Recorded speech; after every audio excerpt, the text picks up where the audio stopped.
Hello guys! What's up? For today's video, isi-share ko sa inyo kung ano yung kadalasang ginagawa ko kapag kami ay lalabas ni Lola. Kami ngayon ay lalayas dahil may appointment si Lola sa clinic. Kaya ito ang kadalasang ginagawa ko kapag gumagamit kami ng wheelchair na kapag lumabas kami ni Lola.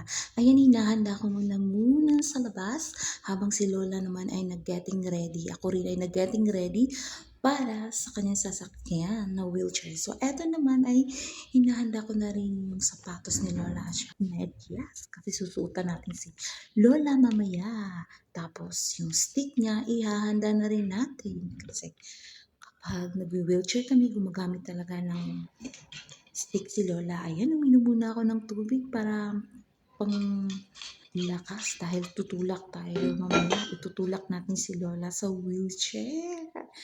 Ayan, medyo nainip na ako. Hinihintay ko muna si Lola dahil hanggang ngayon hindi pa talaga tapos si Lola.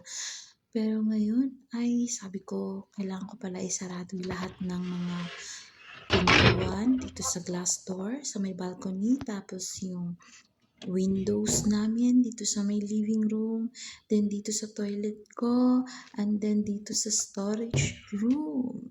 So, kailangan isasara and then dito sa kitchen.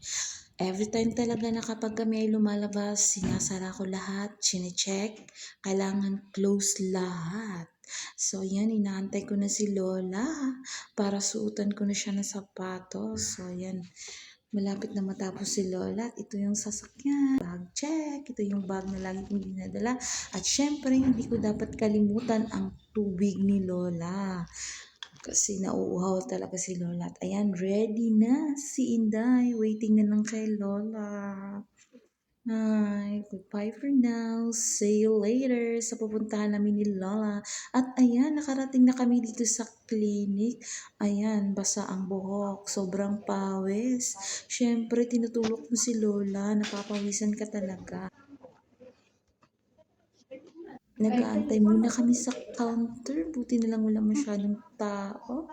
At syempre, bago kami papasok dun sa loob, nag-toilet muna si Lola after namin nagpunta dun sa counter. Subalit, habang kami ay sa CR, ay tinawag na yung pangalan ni Lola. No hurry Kaya la. nagmamadali na kami ni Lola upang makalabas na dahil tinawag na siya.